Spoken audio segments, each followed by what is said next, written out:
kasih juga atas undangannya. Selamat pagi rekan-rekan sekalian, Bapak Ibu sekalian.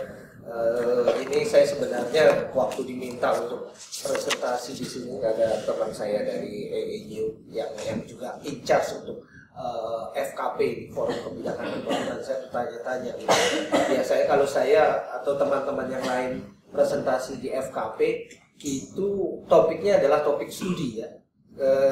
Jadi sharing studi-studi yang kita lakukan seperti yang Mas Juve lakukan ini. Begitu juga waktu saya beberapa kali presentasi di FKP, saya sharing apa hasil dari studi saya. Sementara apa yang saya akan presentasikan pagi ini sebenarnya ini adalah pekerjaan saya bersama dengan rekan saya di ANU, namanya Krina Day. Itu terkait dengan laporan 4 bulanan yang biasanya dimasukkan di dalam Bulletin of Indonesian Economic Studies. Namanya adalah Survey of Recent Development. Jadi kita tadi seperti Pak Rahman katakan tadi, mencoba memasukkan apa yang terjadi selama 4 bulan ya, di perekonomian Indonesia biasanya, tapi juga sering sekali juga memasukkan isu politiknya juga, dan ini bukan merupakan satu studi yang rigorous seperti yang Mas Juve lakukan nih. Jadi mohon maaf aja kalau memang mungkin tidak sesuai dengan ekspektasi, tapi kita coba lihat sekarang ini apa sih yang sudah terjadi di dalam Indonesian economy selama Oktober Januari. Walaupun sebenarnya yang menarik itu lebih banyak terjadinya pada bulan-bulan Februari Maret ini sebenarnya nggak terlalu tercakup juga dalam isu kita kali ini, tetapi kita coba akan bahas lagi di dalam diskusi mungkin. Oke, mungkin saya bisa mulai pertama dengan global konteks dari perekonomian dunia yang terjadi selama paling tidak bulan Oktober sampai Januari, atau juga bahkan sampai bulan Februari ini ya. Ada beberapa saya nggak hafal apa yang ada. Oke. Economy conditionnya itu sendiri kira-kira dampaknya mix ya. Yang pertama ada kelanjutan dari turunnya harga-harga internasional dari berbagai komoditas ekspor di penting Indonesia ya, seperti misalnya harga dari karet, harga dari CPO, harga dari batu bara, lalu juga tembaga dan lain-lainnya yang cukup tajam. Ini sudah berlangsung cukup lama, selama 2 tahun ini, dan masih terus berlangsung. Selain itu juga ada yang juga penting yang kita pikir merupakan mempunyai impact yang cukup besar kepada perekonomian Indonesia adalah turunnya harga minyak. Nah, ini sebenarnya bermata dua, ada 2 akibat ya. Karena kita sebagai net importer, Indonesia sebagai net importer, penurunan harga minyak ini punya dampak yang positif secara total. Tetapi juga ini mempengaruhi nilai ekspor minyak Indonesia dan juga penerimaan dari pemerintah Indonesia ya, itu juga dipengaruhi. Selain itu juga ada satu situasi yang cukup penting juga yang harus kita lihat di sini, bagaimana pengetatan keuangan di Amerika Serikat sudah mulai dilakukan, dan ini kita lihat pada kuartal keempat tahun 2014 itu sebenarnya membuat adanya capital outflow dari Indonesia, dan ini juga terjadi di beberapa perekonomian yang lainnya, baik itu di regional maupun emerging economies yang lainnya. Ya. Sekarang mungkin kita bisa coba lihat sedikit mengenai pertumbuhan ekonomi, seperti yang bisa kita lihat di sini, bahwa pertumbuhan ekonomi kita masih tetap melambat apalagi kalau kita bandingkan dalam waktu 1 tahun ini ya, dalam 1 tahun dibandingkan dengan 2014 dibandingkan dengan 2013, maka kita bisa melihat adanya perlambatan pertumbuhan yang cukup signifikan. Ya. Dan dari kuartal keempat juga masih terus melambat di sini.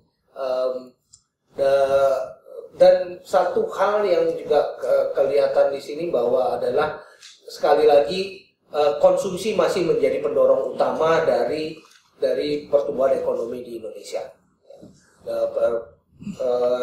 Kita masih melihat bahwa investasi ataupun juga ya, apa yang disebut dengan gross fixed capital formation itu masih tumbuh, tetapi pertumbuhannya tidak membaik, tidak terlalu membaik, atau bahkan terlihat penurunan dibandingkan dengan tahun 2013 kemarin.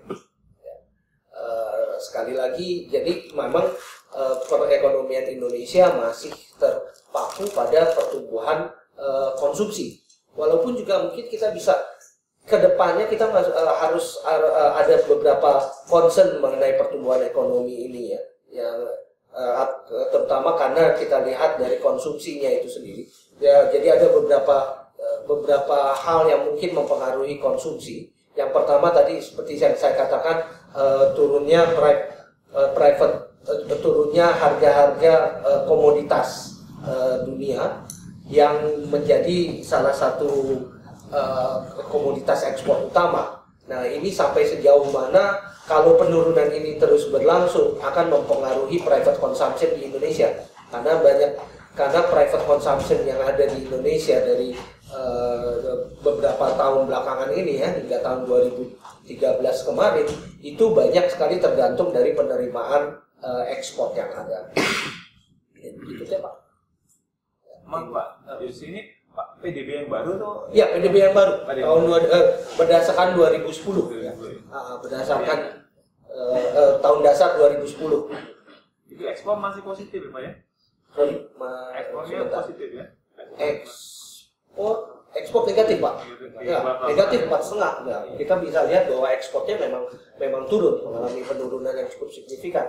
Jadi memang satu-satunya cara sebenarnya kalau kedepannya kita ingin mempertahankan pertumbuhan ekonomi atau bahkan meningkatkan pertumbuhan ekonomi, itu adalah dari investment. Ini investasi ini masih mengalami perlambatan, walaupun perlambatannya sekarang sudah lebih membaik sedikit. Tapi kalau 1 tahun positif Pak ya? Apanya tuh? Ekspor. Kalau dalam 1 tahunnya itu apa namanya? Ekspor impor, iya masih positif, masih positif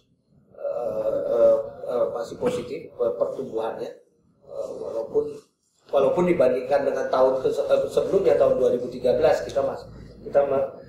kita mengalami perlambatan dari ekspor ini. Ya, begitu juga government consumption di kuartal keempat yang sebenarnya biasanya kalau kita lihat dari historinya itu merupakan biasanya menjadi salah satu pendorong. Tahun 2014 kemarin gagal menjadi pendorong dari pertumbuhan ekonomi. Ya, ini juga karena adanya tightening fiskal ya. Jadi satu sisi tightening fiskal itu cukup baik tentunya terhadap defisit di government budget kita, tetapi di sisi yang lainnya akibatnya realisasi disbursement itu mungkin tidak terlalu baik. Nanti akan kita bahas ketika kita membahas fiscal policy. Berikut ekonomi. Inflation di sini kelihatannya cukup moderat sampai awal-awal kuartal keempat di tahun 2014. Tetapi seperti kita ketahui pada bulan November headline inflation kita mengalami peningkatan karena disebabkan oleh kenaikan harga BBM ya, harga jual BBM. Ya, dan ini masih terus berlanjut hingga bulan Desember, tetapi sudah mengalami perlambatan, sudah slowing down di Januari dan makin slowing down di Februari. Ya, jadi core inflation, tapi kalau kita lihat core inflationnya yang sebenarnya mengeluarkan yang lebih volatile ya, aspek yang lebih volatile dari energi dan food price, itu kelihatan bahwa inflasi core inflationnya masih tetap stabil, tidak terlalu berubah, walaupun ada sedikit tren untuk meningkat. Ini juga mungkin harus kita perhatikan sedikit di sini. Kalau memang core inflationnya sudah kelihatan ada peningkatan, ada trending untuk peningkatan, ini akan menambah resiko inflationary pressure yang cukup besar ke depannya. Exchange rate, namun ini mungkin yang cukup menarik perhatian ya saat ini, di mana hingga bulan Februari kemarin nilai tukar rupiah itu sudah turun hampir 6% dibandingkan sejak awal tahun. Tetapi kalau kita lihat pada tahun 2014 sebenarnya rupiah hanya terdepresiasi sebesar 1,74% dibandingkan dengan awal tahun 2015. Ini dibandingkan dengan berbagai nilai tukar negara-negara lain, kita sebenarnya terapresiasi. Kita memang sekarang ini lebih banyak melihat hanya pada US dollar, nilai tukar terhadap US dollar. Tapi kalau nilai tukar kita terhadap yen, nilai tukar kita terhadap euro, bahkan juga Singapura dollar itu masih terus terapresiasi. Nah, ini perlu kita lihat bahwa mungkin tahun 2014 itu lebih kita sendiri masih belum tahu kenapa Indonesia tidak terdepresiasi secara cepat ya pada tahun 2014 kemarin, walaupun kita situasi current account kita juga tidak terlalu baik untuk mendukung penguatan rupiah tadi. Mungkin salah satunya juga karena adanya intervensi, walaupun saya pikir intervensi dari pemerintah atau dari Bank Indonesia dan juga berbagai kebijakan moneter yang memang ditujukan untuk menjaga nilai tukar rupiah.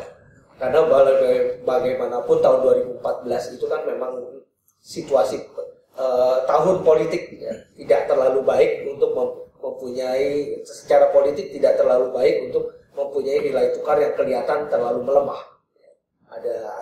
Ada unsur-unsur politiknya juga mungkin menurut kata, walaupun ini memang masih spekulatif ya, perlu studi yang lebih jauh untuk melihat kenapa kita mengalami penguatan rupiah tadi. Begitu juga kalau kita lihat nilai real effective exchange rate-nya Indonesia, di mana nominal dan real effective exchange rate-nya ternyata memang gap-nya masih agak jauh. Ketika nominalnya meningkat, peningkatannya itu belum benar-benar meningkatkan, atau ketika nilai tukar nominal rupiah makin turun, itu sebenarnya masih lebih lambat dibandingkan dengan inflasi kita. Kita sebenarnya memang mungkin masih memerlukan depresiasi yang lebih jauh, yang lebih tinggi, agar kita juga impar dengan exchange rate yang lain. Balance of payment ya. Dan di sini mengenai balance of payment ya, terkait dengan nilai tukar rupiah tadi, kita juga bisa lihat di sini bahwa Indonesia terlihat mempunyai improvement sedikit terhadap overall balance of payment kita ya. Jadi ada perbaikan yang cukup baik. Bagaimana overall balance of payment pada tahun 2014 ini memberikan surplus, mencatatkan surplus yang lebih tinggi dibandingkan dengan tahun 2013 secara total. Walaupun kalau kita lihat satu persatu masih apa yang menjadi concern itu adalah apa yang terjadi di current account kita. Current account Indonesia masih terus mengalami defisit. Defisitnya itu pada tahun 2014 tercatat sebesar 26,1 miliar US dollar. Ini sedikit lebih rendah dibandingkan tahun 2013. Dan ini lebih banyak disebabkan karena adanya pertumbuhan perdagangan nilai neraca perdagangan yang agak membaik walaupun tetap masih defisit ya, karena trade defisit ini masih terus defisit nilai neraca perdagangan masih terus defisit selama tahun 2014 walaupun ada sedikit perubahan, sedikit perbaikan dibandingkan dengan tahun 2013. Nah, ekspornya itu sendiri masih tidak terlalu baik kondisi ekspornya, dan mungkin kita masih tidak akan melihat perbaikan yang signifikan ke depannya beberapa bulan ataupun beberapa waktu ke depan.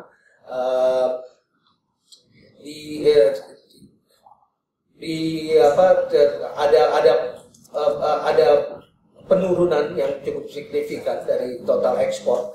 Jadi karena trade account yang membaik itu lebih disebabkan karena impor kita yang menurun, bukan karena disebabkan oleh ekspor yang meningkat. Karena ekspornya sendiri juga masih mengalami penurunan. Ya, kebanyakan masih disebabkan karena oil and gas pada tahun 2014 kemarin. Walaupun kita bisa lihat non oil and gasnya memang masih juga tidak menunjukkan perbaikan yang signifikan. Ekspor manufaktur misalnya itu masih belum mendapatkan basis yang cukup kuat. Sementara penurunan ekspor komoditas, baik itu yang disebabkan karena turunnya harga komoditas dunia dan juga permintaannya, maupun juga disebabkan karena kebijakan pemerintah Indonesia sendiri, itu menyebabkan ekspor non oil ini menjadi juga tidak bisa menutupi kondisi ataupun situasi yang ada di dalam oil and gas import kita.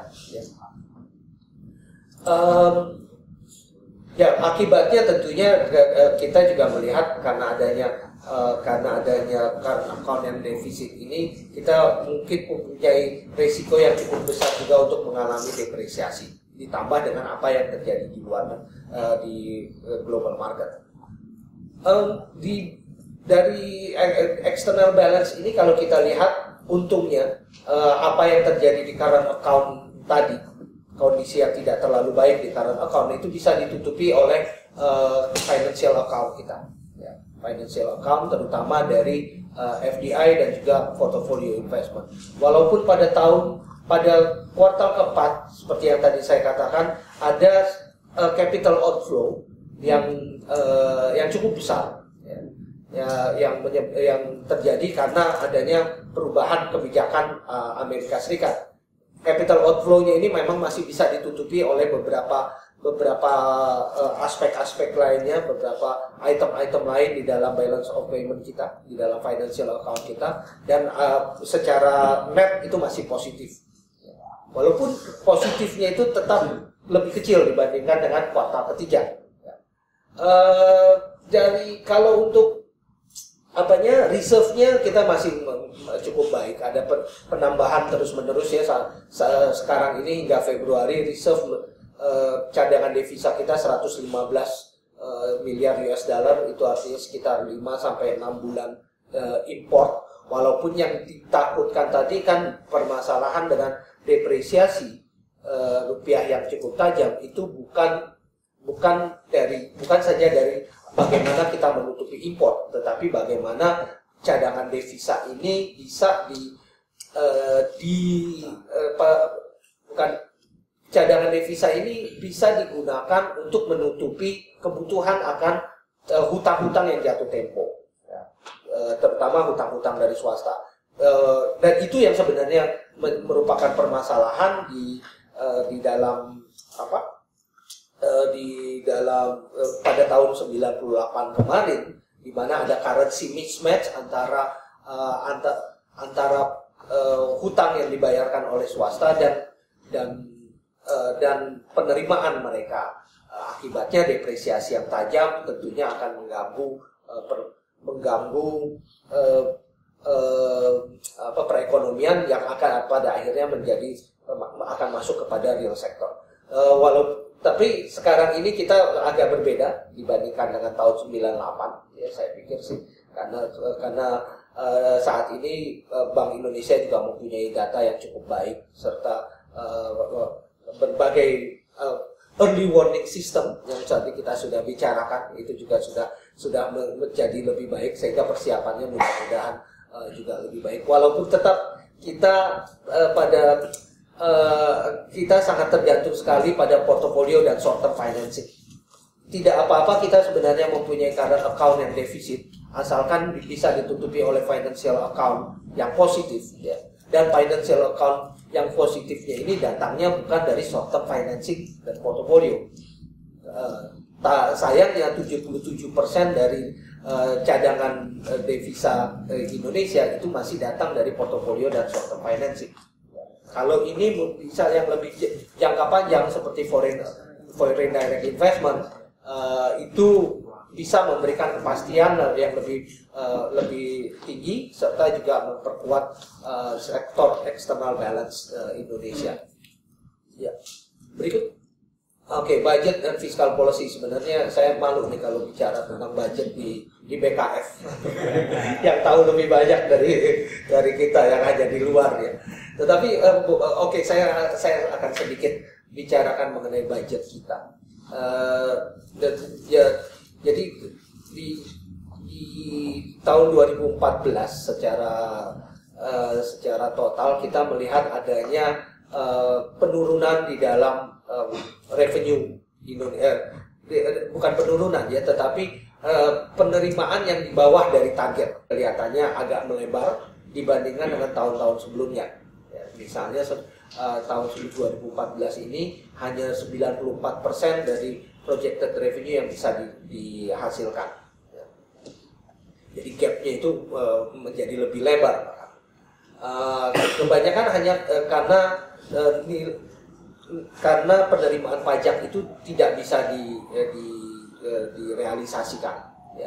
Begitu juga ini disebabkan karena salah satunya karena GDP kita yang memang juga di bawah dari target, dari target atau dari asumsi 5,5% ternyata hanya sekitar 5%. Ya, akibatnya tentunya basis untuk pajaknya itu sendiri berkurang. Tapi satu hal juga yang saya bisa soroti di sini mengenai penerimaan pajak adalah bagaimana kita begitu tergantung di Indonesia ini tergantung pada corporate taxes, ya, pajak korporasi yang to some extent ini juga sensitif kepada harga komoditas, jatuhnya harga komoditas dan jatuhnya ekspor komoditas Indonesia. Karena kita juga bisa lihat misalnya di dalam pajak dari natural resources itu juga mengalami penurunan. Ya. Nah, pemerintah tentunya mempunyai rencana ya untuk meningkatkan ataupun juga memperbanyak basis pajak Indonesia. Tetapi rencana ini juga memang sudah ada sejak beberapa tahun belakangan, walaupun kita masih belum lihat hasilnya secara nyata. Ya, berikutnya, tetapi karena untungnya, ya saya nggak tahu untung ataupun nggak untung nih ya. Kalau kita punya lower revenue, di spendingnya ternyata juga lebih turun lagi gitu. Jadinya ada paling nggak defisitnya terjaga ya Pak Rahman ya. Ya, jadi masih ada pasnya lah gitu. Dua faktor yang mungkin bisa kita hubungkan kepada penurunan spending ini. Yang pertama adalah fuel dan subsidi BBM dan listrik yang juga dikurangi sejak November 2014. Lalu juga ada langkah-langkah budget tightening, ya. pengetatan anggaran. Nah, tetapi ini juga memperlihatkan bahwa pemerintah Indonesia mungkin mempunyai kapasitas yang rendah untuk mengabsorb budget. Ini bisa kita artikan juga seperti itu ya. Karena hanya 90% dari budget itu yang bisa dari capital expenditure yang bisa dikeluarkan pada tahun 2014. Ya. Nah, masalahnya adalah kalau kombinasinya adalah low revenue and low spending, memang bagus terhadap defisit, tetapi ini juga mengurangi kemampuan dari pemerintah untuk mendorong kinerja ekonomi, dan bahkan juga mengurangi kemampuan pemerintah untuk memberikan mengeluarkan public goods dan public services. Nah, itu harus merupakan catatan yang sangat penting saya pikir untuk kita meningkatkan government spending kita juga. Ya.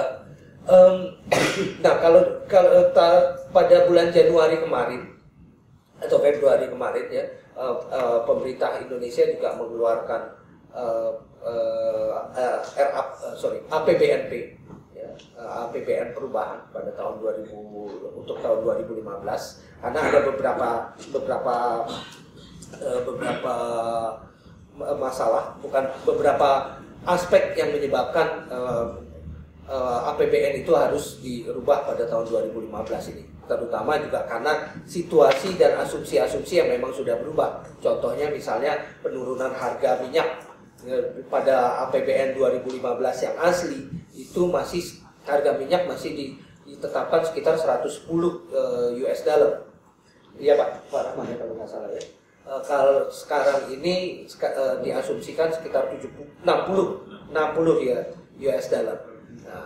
Nah itu jadinya tentunya ini harus berubah semua, bagaimana pendapatannya, bagaimana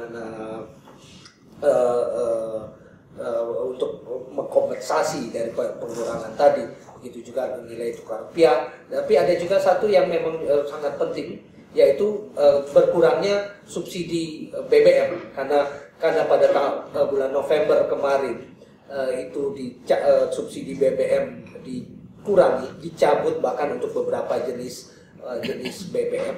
Kita bisa melihat bahwa ada perubahan di dalam budget tahun 2015. Ya. Nah, yang salah satu yang penting yang mungkin saya mau highlight di sini sekali lagi adalah pajak, masalah perpajakan. Di dalam pajak 2015, di dalam budget 2015 ini pengumpulan pajak itu hampir 30% lebih tinggi dibandingkan dengan realisasi pada tahun sebelumnya. Saya nggak tahu bagaimana caranya Dirjen Pajak akan mencoba meningkatkan kinerja mereka agar bisa meningkatkan pendapatan sebesar 30%. Nah, biasanya kalau di perusahaan-perusahaan aja untuk target naik pendapatan 10% agak sulit dilakukan. Ini sampai 30% tentunya kebayang sekali juga. Yang ditakutkan adalah kalau ini kemudian mengganggu pertumbuhan ekonomi. Pertumbuhan ekonomi karena walau bagaimanapun pajak ini kan ada punya adverse impact ya, dampak yang kebalikan juga kepada pertumbuhan ekonomi. Di satu sisi memang ini menyediakan dana yang cukup untuk government spending, tetapi di satu sisi yang lain ini bisa mengurangi aktivitas perekonomian. Jadi kelihatannya cara yang harus benar-benar dipikirkan bagaimana supaya penambahan revenue pajak ini dilakukan karena perbaikan administrasi, bukan karena penambahan pajak-pajak baru yang mungkin malah menurunkan kemampuan ekonomi untuk mengenerate pajak itu sendiri. Jadinya saya bukan ahli perpajakan, bukan juga ahli fiskal, tetapi mudah-mudahan di BKF sudah banyak yang memikirkan hal itu, Pak. Berikutnya, nah ini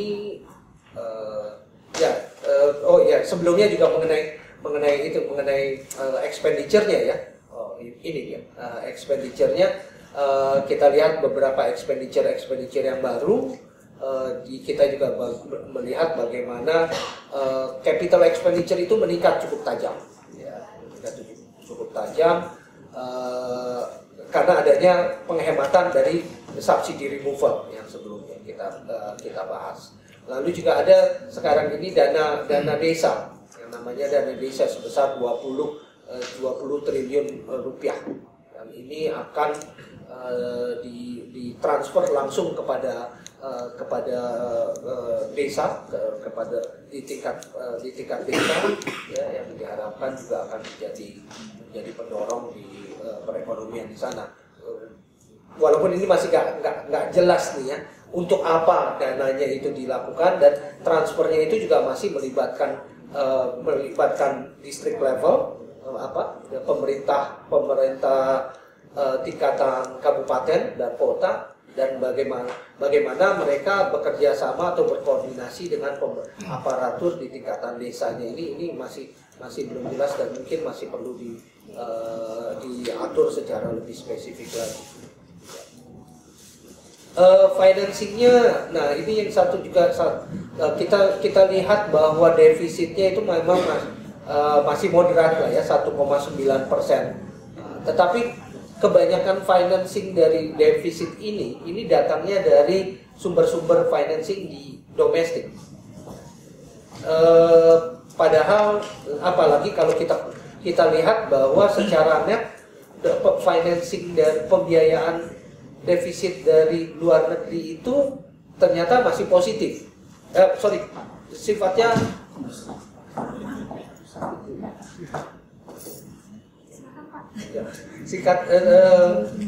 secara net itu memang financingnya positif atau negatif. Saya nggak tahu. Maksud saya adalah lebih banyak uang yang kita bayarkan ke luar negeri dibandingkan dengan financing baru, skema-skema pembiayaan baru yang dilakukan untuk tahun 2015 ini. Jadi lebih banyak kita membayar pokok hutangnya dibandingkan dengan hutang-hutang yang barunya. Jadinya memang sangat tergantung sekali pada domestic sources ini, dan ini saya pikir bisa membuat ada kemungkinannya kita menjadi ada crowding out effect terhadap domestic financing juga, domestic lending di Indonesia. Ya. Crowding out effect ini akan memperparah kondisi domestic lending yang memang sudah terjadi, karena kita tahu bahwa bagaimana sejak beberapa waktu belakangan ini kita bisa lihat bagaimana loan to deposit ratio di Indonesia itu sudah meningkat cukup tajam, yang mengindikasikan bahwa domestic lending kita cukup ketat, ditambah dengan pemerintah yang juga ingin mendapatkan uang dari domestic sources ini mungkin bisa menyebabkan adanya crowding out di dalam sektor moneter kita, terutama domestic lending kepada swasta. Ya, dan macroeconomic effect dari budget ini sendiri kelihatannya tidak expansionary, walaupun 1,9% kelihatan defisitnya, tetapi tidak terlalu expansionary. Jadi kita juga tidak bisa mengharapkan pertumbuhan dari macroeconomic effect-nya. Yang bisa diharapkan datang itulah pertumbuhan dari kalau berbagai macam program-program yang dikeluarkan, yang dijabarkan di dalam APBNP 2015 ini, terutama yang infrastructure development, bisa menghasilkan pekerjaan dan meningkatkan pertumbuhan ekonomi. Dan itu tentunya dengan syarat bahwa berbagai proyek dan program tadi bisa diimplementasikan, ya. Dan disbursement-nya juga ada. Ya, berikutnya. Tadi juga salah satunya di financing itu juga ada satu item yang cukup menarik, yaitu penambahan modal, penyertaan modal negara, PMN, ya, penyertaan modal negara pada BUMN. Nah, ini juga debatnya panjang ya kemarin itu. Ya. Tapi itu juga mungkin salah satu transmisi, salah satu channel yang bisa dilakukan oleh pemerintah untuk mengeluarkan uang yang ada.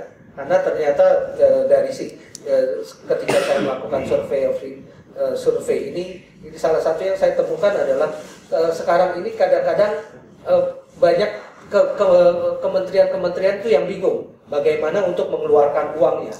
Karena uangnya mungkin ada, tetapi channelnya, mekanisme untuk mengeluarkan uang, apalagi terutama untuk pembangunan infrastruktur, itu sering sekali tidak jelas dan bahkan tidak tersedia, gitu ya. Misalnya seperti kalau untuk Kementerian Pekerjaan Umum ataupun juga yang memang sudah langsung terkait dengan pekerjaan, itu memang lebih gampang buat mereka. Tetapi seperti Kementerian Pertanian, Kementerian Industri, yang memang mereka bukan untuk membangun lebih banyak ya, tetapi sekarang ini diserahkan dana yang cukup besar juga untuk pembangunan infrastruktur. Itu akhirnya mereka kebingungan sendiri bagaimana menyalurkan uangnya tadi.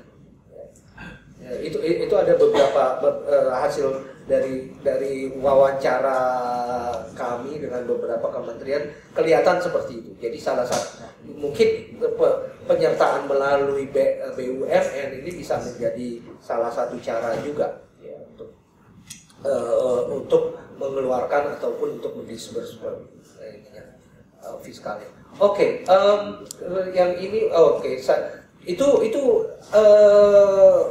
pembahasan kita mengenai ekonomi Indonesia selama 4 bulan atau 5 bulan terakhir ini yang kita jabarkan di dalam tulisan kita di Survey of Recent Development yang akan keluar pada bias April mendatang. Biasanya di situ juga kita penulis diminta ataupun membuat ulasan khusus untuk beberapa topik. Di sini untuk edisi ini kita memilih 2 topik. Yang pertama adalah mengenai kebijakan perdagangan Indonesia, dan yang kedua adalah mengenai pengurangan subsidi pada tahun 2014. Jadi yang ini adalah bahasan mengenai kebijakan perdagangan Indonesia. Seperti kita sudah ketahui pada tahun 2014 kemarin itu ada beberapa kebijakan yang terkait dengan perdagangan dan investasi. Ya. Yang cukup mengemuka mungkin adalah apa yang DNI yang baru, daftar negatif investasi, yang menjabarkan kriteria ataupun juga aturan-aturan untuk investasi asing yang bisa masuk ke Indonesia. Selain itu juga ada undang-undang mengenai perdagangan ya, yang juga bersamaan dengan undang-undang industri. Di samping itu juga ada undang-undang mengenai standar dan standar dan konformasi. Ini terkait dengan perdagangan juga. Nah, kalau kita lihat negative investment list, itu ternyata beberapa segmen aktivitas menjadi lebih restriktif, walaupun ada beberapa yang juga menjadi lebih terbuka dibandingkan dengan DNI yang sebelumnya. Misalnya ada 27 sektor yang lebih terbuka dibandingkan dengan tahun sebelumnya, dengan DNI tahun sebelumnya.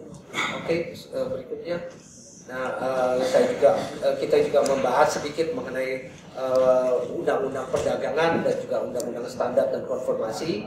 Ya, di berikutnya. Kita untuk saving time ya. Nah, pertanyaannya yang mengemuka kemudian adalah apakah pemerintahan Jokowi akan melanjutkan tipe-tipe kebijakan seperti itu? Ya. Apakah Indonesia kemana arahnya kebijakan perdagangan Indonesia? Nah, dari berbagai acara ataupun berbagai ulasan dan juga formal formal ini ya, formal dokumen, kita bisa lihat bahwa pemerintah Jokowi masih mengirimkan sinyal yang sifatnya mix, ya. Mix karena apa, di dalam berbagai acara presiden dan juga menteri-menteri mengemukakan bagaimana pentingnya foreign investment, mengemukakan bagaimana pentingnya perekonomian Indonesia terintegrasi pada pasar global. Ya. Tetapi di acara yang lainnya, bahkan misalnya di acara di APEC CEO Forum, presiden itu benar-benar mengundang investasi dan juga mengatakan bahwa Indonesia akan bergabung pada global market dan global network. Tetapi hari berikutnya di acara APEC Leader misalnya, Presiden Jokowi mengatakan bahwa Indonesia akan menjalankan kebijakan yang sifatnya lebih import substitution, memperkuat lagi import substitution strateginya, dan kalau perlu bahkan mengurangi perdagangan. Hal-hal seperti ini masih mixed signal. Nah, jadi yang mana yang akan lebih dominan ke depannya itu masih jadi pertanyaan. Walaupun sampai saat ini ya belum ada major restrictive regulation yang sudah berjalan. Ya, ada beberapa yang masih di dalam perencanaan. Tetap bahkan beberapa pemerintahan yang baru ini sudah cukup sukses mendorong beberapa inisiatif yang memperbaiki situasi, terutama untuk meningkatkan investasi, dalam rangka peningkatan investasi. Contohnya adalah memperbaiki prosedur investasi, di mana saat ini ada 22 institusi pemerintahan yang sudah menyerahkan kewenangan ataupun juga sudah menaruh orangnya di BKPM untuk membantu proses pemberian izin dan juga pemberian prosedur. Kedepannya juga akan ada penyederhanaan prosedur dan perizinan ini. Cuma kita masih akan menunggu bagaimana apa yang terjadi, apa yang dilakukan di tingkatan pusat ini bisa juga dilakukan di tingkatan daerah dan juga bisa terkoneksi antara daerah dengan pusat. Karena yang banyak keluhan-keluhan itu bukan hanya prosedur investasi di pusat saja, tetapi lebih banyak bahkan komplain-komplain itu adanya di daerah.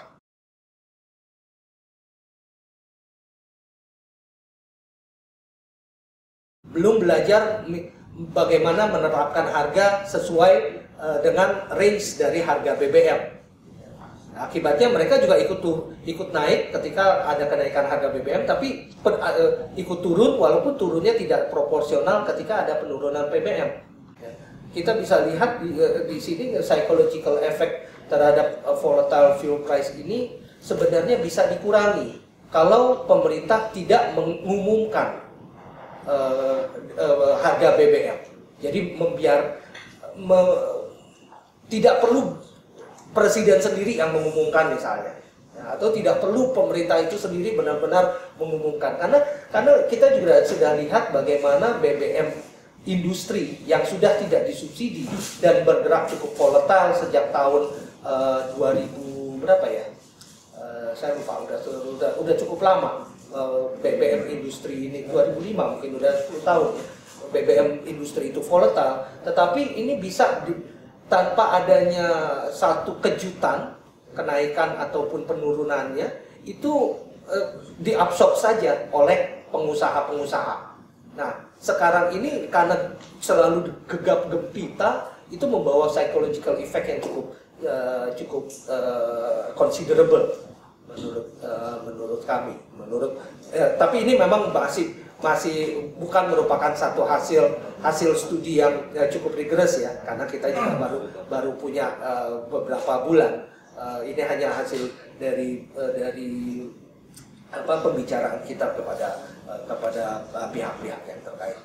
Oke, satu hal yang juga bisa dicatat ini mengenai social assistance kepada rumah tangga miskin.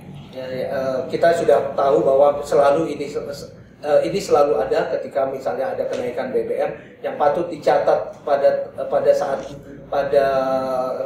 tahun kemarin itu adalah sistemnya yang berubah. Sistemnya ada eksperimen untuk membuat non-cash assistance, pemberian bantuan secara non-tunai, tetapi diberikan melalui sistem mobile banking.